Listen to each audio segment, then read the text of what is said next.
Hello, magandang umaga po sa inyong lahat. Nandito naman po ang iyong kaibigan at kapatid na si Lolo Ben.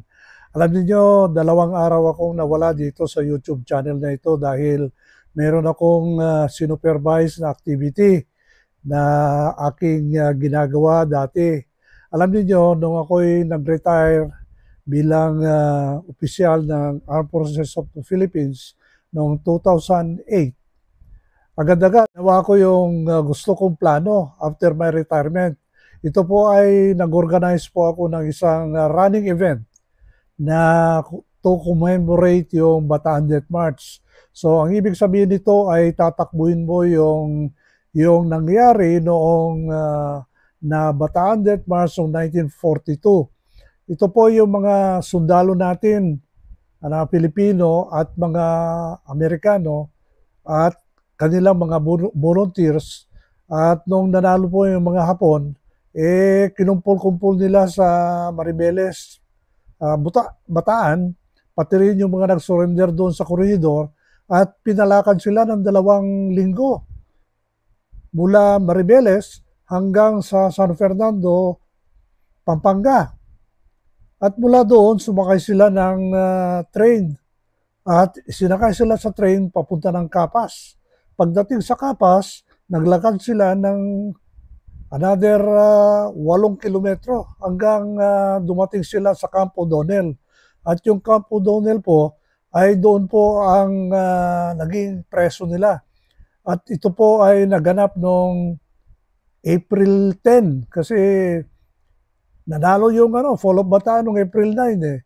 Mga banda ng April 12 at 2 linggo po yun nangyari. At marami pong namatay. At maraming pinatay, lumabas yung mga kung gaano kasama yung mga Hapon noon dahil marami silang pinatay ng mga may sakit at hindi makapagmarcha, kaya iniwan na lang sa daan yung mga namatay. At alam niyo, nung ako ay nasa active service, ginawa ko po yung death march na yan as part of my training at saka competition nung ako'y nasa Philippine Army. At naging successful naman ito.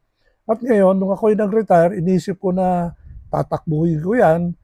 At alam niyo po, ako po ang unang tumakbo dyan para alamin kung talagang kaya ng isang Pilipino o runner na tatakbo ng distansya na 102 kilometers. So nagawa po yan mula noong 2009 hanggang this year, 2024. Pero hindi, 2 taon na hindi ko ginawa yan dahil po sa COVID-19 incident. May kasama pong event ito. Ito po isa sa pinakamalayong ultra running event na ginawa ko. Ito po yung Manila to Baguio, 250 kilometers na ultramarathon event. Halos every year po na kinakandak ito, pero hindi po napatuloy noong 2020 dahil po sa COVID incident. Kaya 2020, 21, 22, 23, 4 years na wala po ito. Ngayon, itinuloy po ngayong taon na ito at ginanap po nung Huwebes hanggang kagabi. At halos 3 araw po yan. Ang cut-off time po is 50 hours. So tatakbuhin ng mga participants mula Luneta Park, ito yung kilometer 0, babaybayin nila yung MacArthur Highway. Ito po yung avenida noon, kung maalala nyo, Rizal Avenue hanggang MacArthur Highway hanggang aabot sila sa Cannon Road. Pero yung Cannon Road, sarado po at umuulan at bumabagyo at delikado po sa landslide. At naka-close po ngayon. So instead na Cannon Road ang tatakbuhin ng mga runners para maabot yung Rizal Park sa Baguio City, sa Marcos Highway sila tumakbo at napahaba tuloy yung distansya ang tinakbo nila. At 23 yung tumakbo, pero 15 lang yung nakatapos. So ibig sabihin, 8 po yung hindi nakatapos dahil po hindi na nila natapos ng 53 hours. At karamihan sa kanila ay hindi nakapagtapos dahil napagod, nagkaroon ng injury, nagkaroon po ng pagsusuka. Kaya karamihan sa kanila ay nakaabot sila sa hanggang 200 kilometers lang. So dahil ito po ay patakbo ko, nandun ako para i-supervise itong event na ito. Kaya kagabi, natapos yung event at umuwi ka agad ako dito sa lugar ko para magbigay sa inyo ng isa na namang kwento. So yun lang po ang kwento ko ngayon sa itong araw na ito dahil tuloy-tuloy po itong mga sinimulan ko mga events. Hindi naman tayo kumikita dito. Tamang-tama lang po para maibigay natin yung passion natin sa mga ibang runners kasi marami po akong plano para mai-develop ng mga runners kasi dati-dati nagdadala po ako ng mga magagaling na ultramarathon runners na Pilipino sa ibang bansa para sila po ay i-expose at lumaban sa mga ibang nasyon. At ito po ay ginagawa ko mula nung ako'y nag-retire. Dinadala ko po ang mga runners ko sa Taiwan, sa Taipei, sa Japan, sa South Korea, at kung minsan sa Amerika. So, ganun po yung advocacy ko at saka passion ko mula nung ako'y nag-retire.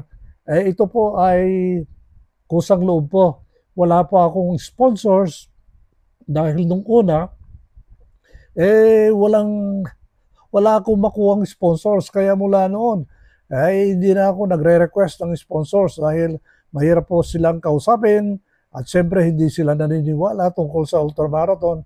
Pati po yung gobyerno, wala pa akong suporta sa gobyerno. So ang ginagawa, yung maliit na nare-raise ko sa mga events na ito, kakaunti lang naman po ang nare-raise nating events. Karamihan po nagagasto ko po ay aking retirement pay at aking pensyon.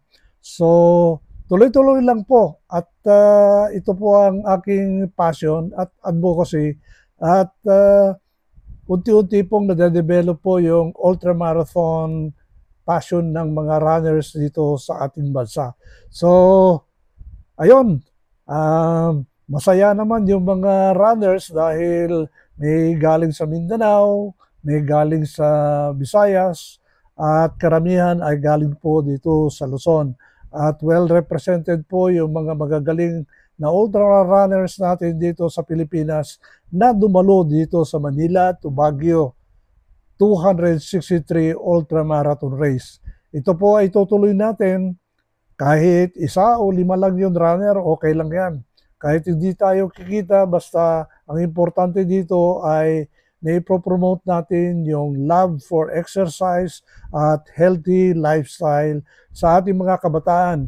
Although karamihan nitong mga tumatakbo sa akin ay mga professionals, mga engineers, OFWs, yung mga doktor, nurses, at mga businessman. At sila po yung may kakayahan at hindi po biro ang mag-training para makatapos ng isang ultramarathon event. Alam niyo ang ultramarathon, ang pinaka-minimum na distance dyan is 50 kilometers. At ito po ay tinatakbo ng mula 6 hours hanggang 9 hours ng aking mga runners. Alam niyo yung world record dito, 4 hours lang. Lalong-lalo na yung mga taga-Japan. Sila po marunong at magagaling po sa ultramarathon. Sana makamit natin yung galing ng Japan. Pero unti-unti lang, made-develop din tayo. So, kahit pa paano, nagsisimula ang ating Pilipinas para lumaban po sa ultramarathon at yan po ang aking passion mula nang ako ay nag-retire. Ang kwento natin ngayong araw na ito, salamat po at magandang araw po sa inyong lahat. Bye!